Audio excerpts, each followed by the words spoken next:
नमस्कार दोस्तों, आपका स्वागत है आपका अपने YouTube channel achievers online coaching में।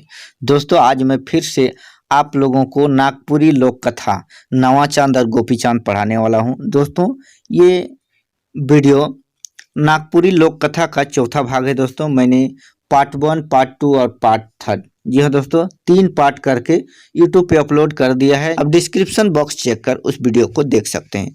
दोस्तों, उस वीडियो को देखने के बाद इसको देखिएगा तो आपको पूरी तरह से समझ में आ जाएगा। आप सबसे पहले उस वीडियो को देखिए, फिर इसको देखिए दोस्तों। और दोस्तों, वीडियो अच्छा लगे, आपको लगे कि इस वीडियो से आपने कुछ सीखा है, तो प्लीज़ वीडियो को लाइक कर अपने दोस्तों के बीच शेयर कर दीजिएगा। और यदि आपने इस यूट्यूब चैनल को अभी तक सब्सक्राइब नहीं किए हैं तो प्लीज़ सब्सक्राइब कर लें, क्योंकि हम लोग इस यूट्यूब चैनल में JSSC सिलेबस के अनुसार नागपुरी क्षेत्रीय भाषा का पूरी तरह से तैयारी करवा रहे हैं। वो भी फ्री में आप लोगों को रेगुलर वीडियो प्रोवाइड किया जा रहा है दोस्तों। और मेरा कोशिश रहता है कि सभी वीडियो में आप लोगों को नागपुरी और हिंदी दोनों से समझाऊं। चलिए, हम लोग ज़्यादा बात ना करते हुए अब शुरू करते हैं। देखते हैं जहां से हम लोग अंत किए थे। देखिए, जब रानी जिद कर देती है अपना भैंसुर को कि मेरे पति के पास लेके चलिए, उसका आत्मा को शांति देकर आएंगे, तो सब कोई बात मान जाते हैं और जंगल की तरफ चलते हैं, नंदन वन की तरफ जाते हैं। चलते चलते भैंसुर कर मन में ओहे धुन सवार भेलक कि रानी कर डोली कर डंडी के छुई दे भले वो मोर होई जाई। मतलब कि नवा चांद का मन में यही चल रहा था, उसका धुन सवार था कि किसी तरह रानी का डोली को छू देंगे तो वो मेरा हो जाएगी, ऐसा सोच रहा था। से घोड़ा कुदाय के डोली ठिन पहुँचलक और डोली के छुए के लागिन हाथ बढ़ालक कि रानी कहलक। घोड़ा को दौड़ाकर वह रानी का डोली को छूने की कोशिश किया। हाथ जैसे बढ़ाया कि रानी कहने लगी कि रोरे जे है कि भैंसुर देवता मोर तनिक बदे डंडिया मत छुअब हो राम। फिर रानी कहती है कि आप भी हैं मेरे भैंसुर देवता, मेरे डंडिया को मत छुइएगा, तो ऐसा कहती है। भैंसुर लजाए गेलक और पाछे फिरलक। भैंसुर शर्मा गया, उसका भैंसुर, और पीछे हट गया। यही लखे जाते जाते दोपहर हो गेलक। इसी तरह जाते जाते दोपहर का समय हो गया। तले कुमन उठिन पहुँचलें और जहाँ राजा कर लोथ कोरकोटा पतई मन में ढापल रहे। रानी डोली से उतरलक और पतई मन के उठकाय के देखत थे तो राजा कई टुकड़ा होई के पड़ल आहे। दोस्तों, देखिए, जाते जाते दोपहर का समय हो गया। फिर वो लोग उसी जगह पहुंच गए जहां पर राजा का पार्थिव शरीर कोरकोट पतई सब में ढका हुआ था, वहीं पर पहुंच गए। फिर रानी उतरकर कोरकोट पत्ता को उठाकर देखती है तो राजा का शरीर टुकड़ा टुकड़ा में पड़ा हुआ था। रानी भूमि में बैठ के टुकड़ा मन के कैंद कैंद के आपन कोरा में ठुराए लागलक। रानी जमीन में बैठ गई, अपना पति का शरीर के टुकड़ा को रो रो के अपना गोदी में उठाने लगी। ई मुड़े फेटा बड़ा शोभाय जे, से मुड़े चोंचा खोता डाई से जे। ई काने सोना बड़ा शोभाय, से काने दिया रे चरई जे। ई मुहे पान बड़ा शोभाय जे, इस मुहे चरैया हागल जे। फिर रानी कहती है कि ये सिर में फेटा बहुत शोभते थे, जहाँ पर चिड़िया अपना घोंसला बना लिया है। फिर कहती है कि ये कान में सोना बड़ा शोभता था, जहाँ दिया मतलब कि दीमक चर गया है।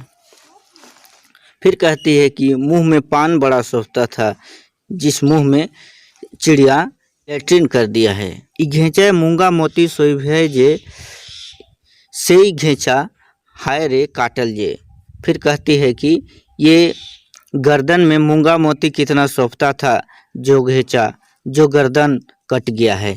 ई कपार चंदर शोभाय, से कपार हाय रे फूटल जे। ये कपाल में चंदन शोभता था, वो कपाल फूट गया है। ये छाती मोती माला शोभे जे, हे से छाती हाय रे फारल जे। फिर कहती है कि ये छाती में मोती माला कितना शोभता था, जो फट गया है। ये बाही भयंकर बड़ शोभाय जे, से बाही है रे टूटल जे। कह रही है कि ये बाह में भयंकर कितना शोभता था, वो बाह टूट गया है। ये हाथे बेराट बड़ शोभाय जे, से हाथे हाय रे काटल जे। फिर कहती है कि ये हाथ में बेरा कितना शोभा देता था, वो हाथ कट गया है। ये डांडे धोती भल शोभाय जे, से डांडा हाय रे उखराल रे। फिर कहती है ये कमर में धोती कितना शोभता था, कितना अच्छा लगता था, वो कमर में कपड़ा ही नहीं है, ये अलग हो गया है, ऐसा बोल के रो रही है। ई गोड़े जूता भल शोभाय जे, से गोड़े दिया रे लागल जे। ई अंगूरे अंगूठी बड़ा शोभाय जे, से अंगूर दिया रे लागल रे।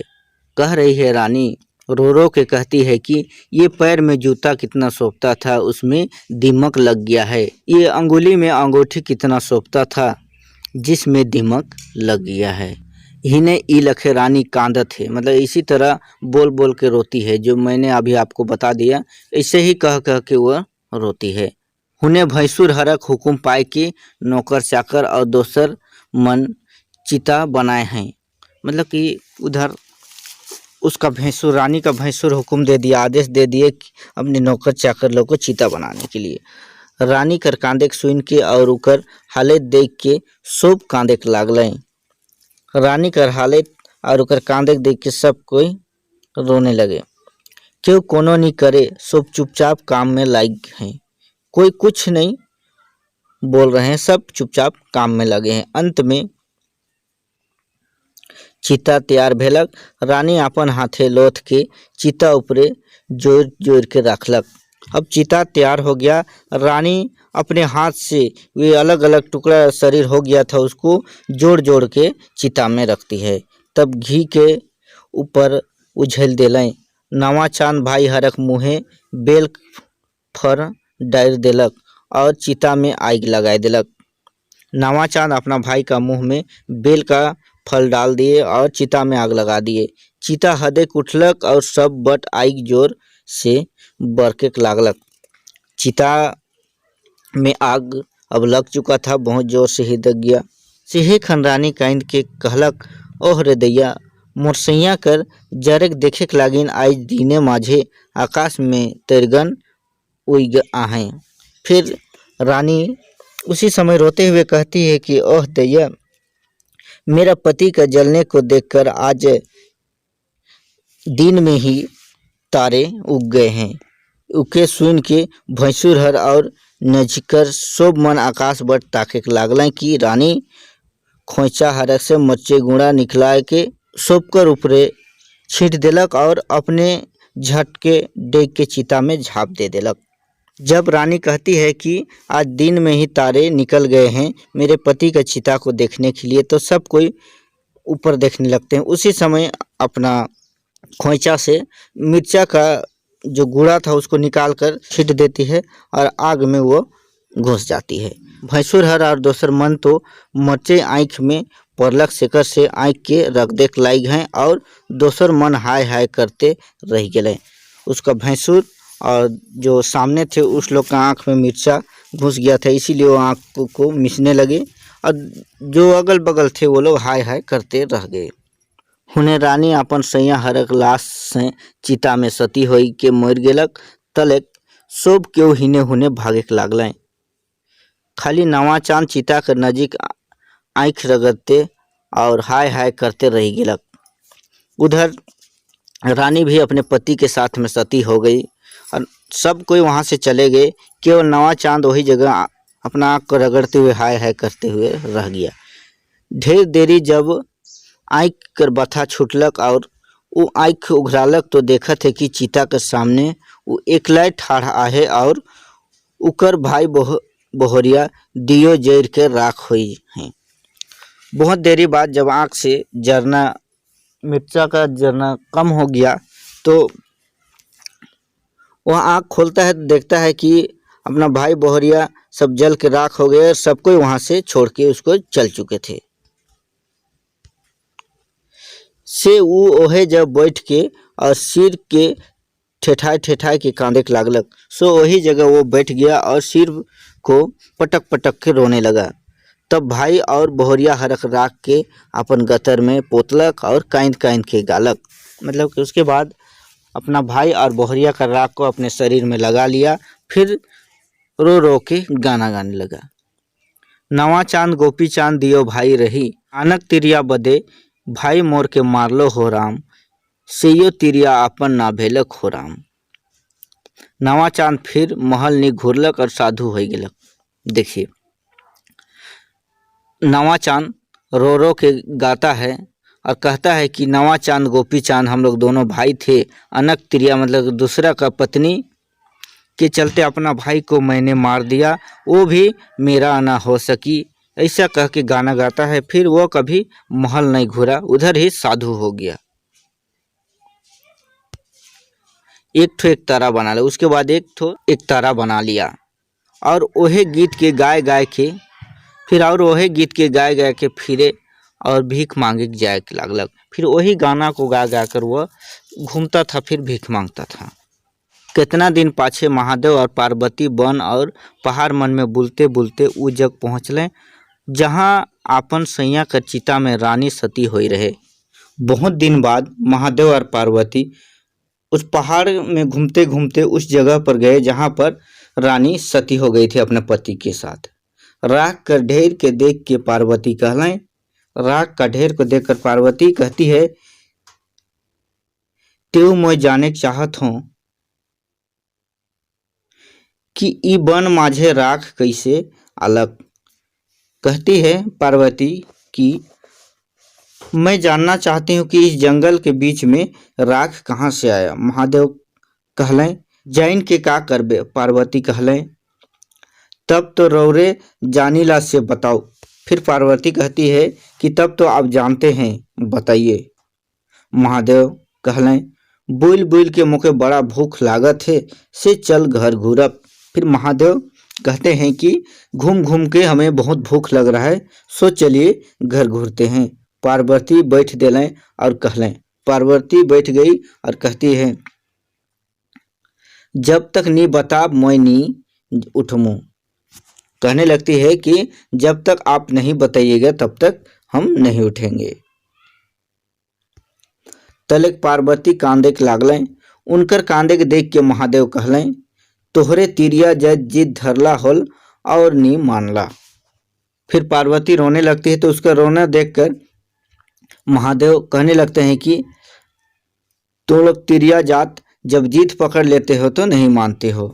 अच्छा ना कान, हम बताए देथी। फिर कहते हैं महादेव कि अच्छा मत रोइए, हम बता रहे हैं। तले महादेव शुरू से सब कथा के बताए दिलें। फिर महादेव शुरू से सभी कथा को बताने लगते हैं।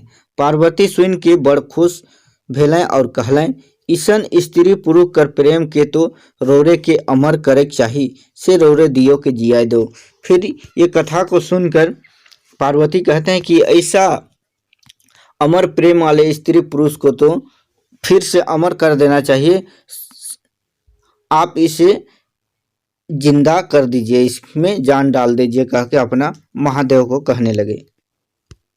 पार्वती कर बात सुन के महादेव अपन नसदानी से धतूरा गोड़ा निकलाय के राख ऊपरे भुरभुराई देलक और अपन डमरू के बजाय लागलक। तो सगर सृष्टि गिदगिदाए लागलक, नदी समुद्र लहराए लागलक और वन पहाड़ थिरे उठलक। पार्वती का बात सुनकर महादेव नसदानी से धतूरा का गोड़ा निकालकर जो राख था उसके ऊपर में उसको छीट दिए। फिर डमरू बजाने लगे तो पूरे सृष्टि में हलचल होने लगा, नदी समुद्र लहराने लगे और वन पहाड़ भी थिरकने लगे खुशी से। सिंह खन दियो राजा रानी जय जीव कह के घुरलें और महादेव और पार्वती के गोड़ लागलें। उसी समय दोनों राजा रानी जी के उठ गए और महादेव और पार्वती को प्रणाम किए। महादेव अपन डमरू बजाते गेले, उन्हें गढ़ महल उठे लागलक, धन संपत्ति घोड़ा हाथी दास दासी मन से भरपूर भेले और देखते देखते हुआ एक ठो सुंदर नगर बस गेलक। महादेव और पार्वती राजा रानी के सौंप दिले और हुआ उमन के सुख और प्रेम से राज करे कह के विदा भेले। दोस्तों, महादेव डमरू बजाते गए, वहाँ पर गढ़ महल उठने लगा। धन संपत्ति, हाथी घोड़ा, दास दासी सबसे भर गए। फिर देखते ही देखते एक सुंदर नगर बस गया। महादेव पार्वती राजा रानी को ये सब सौंप दिए और खुशी से वहां पर दोनों को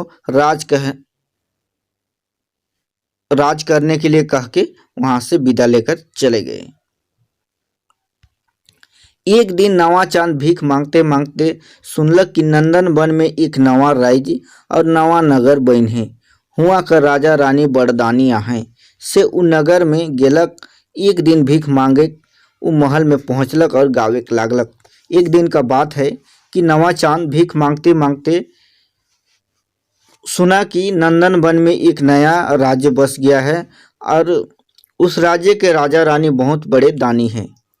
तो भीख मांगते मांगते महल में पहुंच गया और गाना गाने लगे। नवा चांद गोपी चांद दियो भाई रही, अनक तिरिया बदे भाई मोर के मारलो हो राम, सेयो तिरिया अपन निभेलक हो राम। गाना गाता है नवा चांद की। नवा चांद गोपी चांद हम लोग दोनों भाई थे।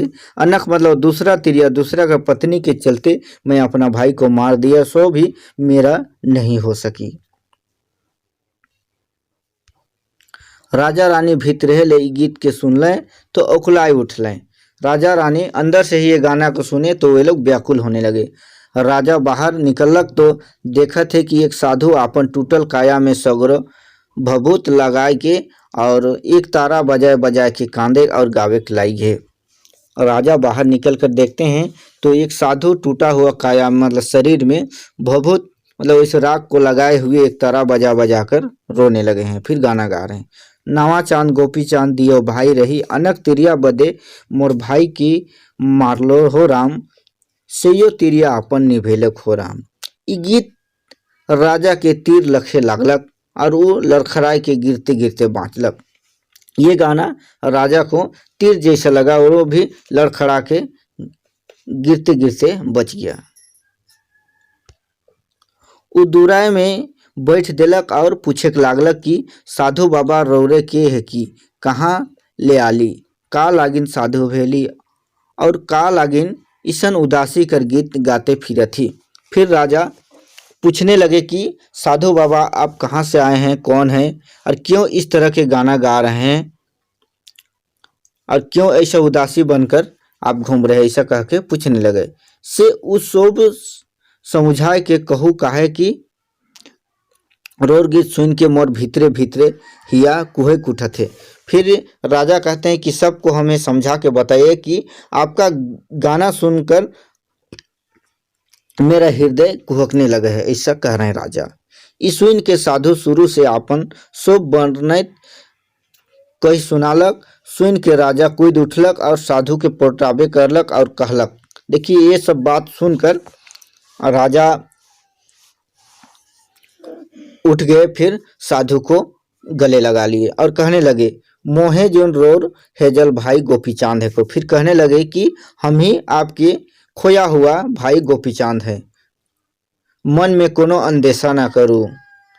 फिर कहने मन में कोनो अंदेशा ना करूं। फिर कहने लगे कि मन में किसी तरह का संदेह न रखिए, हमरे दियो भाई फिर मिल ली। फिर कहते हैं राजा कि हम लोग दोनों भाई फिर से मिल गए, अब कहियो जुदा नहीं हो। तले उ अपन नौकर चाकर मन के हकालक, दादा हर के नहुआलक धोआलक और नगद नगद साज श्रृंगार पिंधवालक। कई दिन तक महल में उत्सव भेलक और सब के सुख से रहे लागल। दोस्तों ये नागपुरी लोक कथा गोपी चांद और नवा चांद आज इस वीडियो में समाप्त होता है। और इस सुंदर लोक कथा का प्रस्तुति फादर पीटर शांति नौरंगी के द्वारा किया गया था। दोस्तों आप कमेंट करके जरूर बताइएगा कि आप लोगों को ये लोक कथा कैसा लगा। मिलते हैं नेक्स्ट वीडियो में, तब तक के लिए जय हिंद, जय झारखंड, जोहार।